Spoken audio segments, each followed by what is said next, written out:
কালো জাদুর ভয়াবহ প্রভাবে একজন মানুষ আত্মহত্যাও করতে পারেন। আফ্রিকায় একে বলে ভুডু, আবার কোথাও বলে জুজু।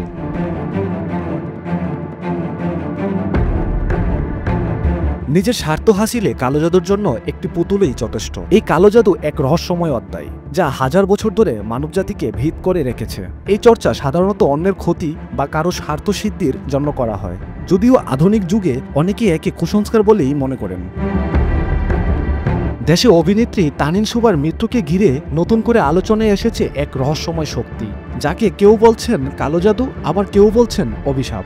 জনপ্রিয় এই অভিনেত্রীর অস্বাভাবিক মৃত্যু এখন সামাজিক যোগাযোগ মাধ্যম থেকে শুরু করে মিডিয়া জগতেও নানা প্রশ্নের জন্ম দিয়েছে। এটি কি নিছক কাকতালীয় ঘটনা, নাকি এর পিছনে রয়েছে কালো জাদুর মতো অশুভ কোনো শক্তির প্রভাব?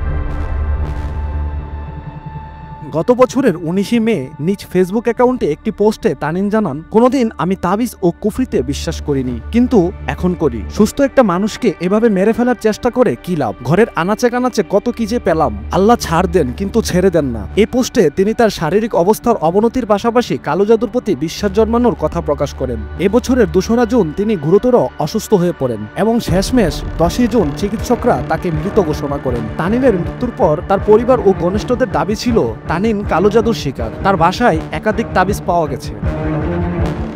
কালো জাদু এমন একটি বিষয় যা সারা বিশ্বে আলোচিত। অনেক আগে নাইজেরিয়ার এক গ্রামে 17 বছর বয়সী এক তরুণী নিখোঁজ হয়েছিল। পরের দিন তাকে গাছের ডালে ঝুলন্ত অবস্থায় পাওয়া যায়, কিন্তু আশ্চর্যের বিষয়, এক লোক দাবি করেন 3 মিনিট আগেও এক বাজারে দেখেছেন মেয়েটিকে। স্থানীয়রা মনে করেন সে জুজুর শিকার, তাকে পুতুল বানিয়ে আত্মহত্যা করানো হয়েছিল।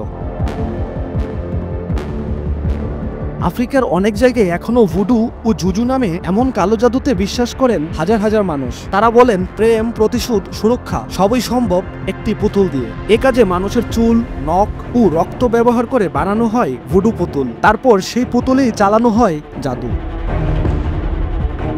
এই পৃথিবীতে অনেক রহস্য এখনো অজানা। বিজ্ঞান সবকিছু ব্যাখ্যা করতে পারে না, তাই প্রশ্ন থেকেই যায়, কালো জাদু বলে আসলে কি কিছু আছে নাকি নেই?